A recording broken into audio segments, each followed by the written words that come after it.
In today's video, I am going to teach you how to use analytics on Squarespace 7.1. Start by logging into your Squarespace dashboard.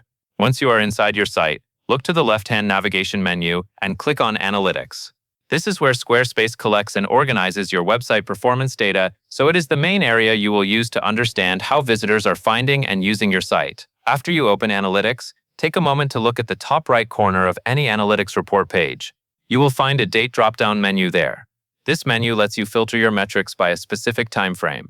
Using the date filter is important because it helps you focus on the period that matters most.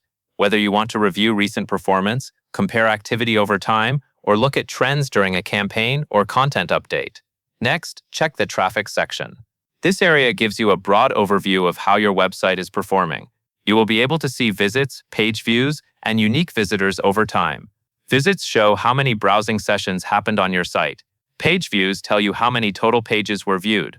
Unique visitors help you estimate how many individual people came to your website. Looking at these three together gives you a clearer picture of your overall traffic patterns instead of relying on just one metric. Then move to traffic sources. This section shows where your visitors are coming from.